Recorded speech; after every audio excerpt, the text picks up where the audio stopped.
ఖానాపూర్ వ్యవసాయ మార్కెట్ యార్డ్లో పీఏసీఎస్ ఆధ్వర్యంలో ఏర్పాటు చేసిన కేంద్రంలో ధాన్యం కొనుగోలు నిలిచిపోయాయని రైతులు ఆవేదన వ్యక్తం చేస్తున్నారు. తేమ శాతం వచ్చినప్పటికీ కొనుగోలు చేయాలని ప్రభుత్వం చెప్పిన వాస్తవ పరిస్థితులు భిన్నంగా ఉన్నాయి. ధాన్యం కొనుగోలు కేంద్రాల వద్ద 3 రోజులుగా రైతులు పడిగాపులు కాస్తున్నారు.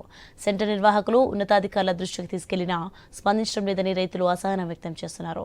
రైస్ మిల్లర్లు తరుగు పేరుతో 3 కిలోలు అదనంగా పంపాలని డిమాండ్ చేయడంతోనే కొనుగోలు నిలిచిపోయాయని పీఏసీఎస్ సీఈఓ ఆశాన తెలిపారు.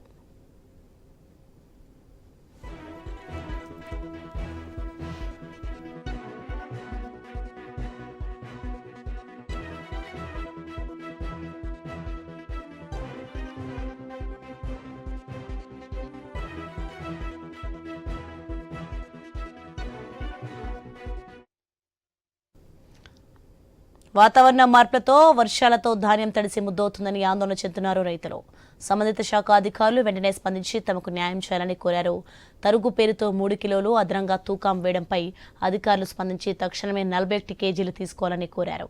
దీనిపై సెంటర్ ఇన్ఛార్జ్ శ్రీకాంత్ రైతులతో వాగ్వాదానికి దిగారని తెలిపారు. ఉన్నతాధికారులకు విషయం చెప్పకుండా తప్పుడు సమాచారం చేరవేస్తున్నారని శ్రీకాంత్పై ఆరోపణలు చేశారు రైతులు. ఖానాపూర్ మార్కెట్ యార్డ్లకు వడ్లు తెచ్చి 15 రోజులు అవుతుంది.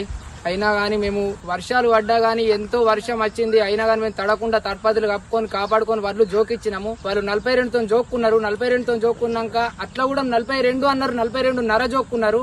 అట్లా ఓంగ కూడా 7 కిలోలన్నర 8 కిలోలు తరుగు పోతున్నది. అట్లా అని ఇడిసబెట్టినా కానీ మళ్ళీ ఇంకొక కిలో కావాలంటారు. జోకిన వడ్లను కూడా లారీలు ఎక్కించినాక ఇంకొక కిలో కావాలని లారీ ఇక్కడనే ఆపేసిర్రు. లారీ తీసుకుపోరట.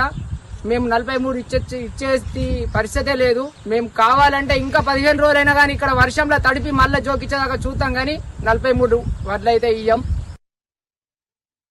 మార్కెట్ యార్డ్లకు మాది గ్రామం తల్లపాడు, మండల్ ఖానాపూర్, నిర్మల్ డిస్టిక్. నేను ప్రతి సంవత్సరము ఒక 12 ఎకరాల వ్యవసాయం చేస్తాను. నా సొంత ఒక 4 ఎకరాలు ఉంటుంది. మిగతా కౌలుకు చేసుకుంటూ కొనసాగిస్తాను.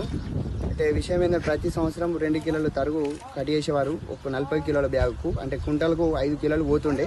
ఇప్పుడు మాత్రం అదనంగా 42కు బదులు 43 కట్ చేస్తానని చెప్పేసి అనడంతో మేము అంగీకరించడం లేదు, అంగీకరించము కూడా.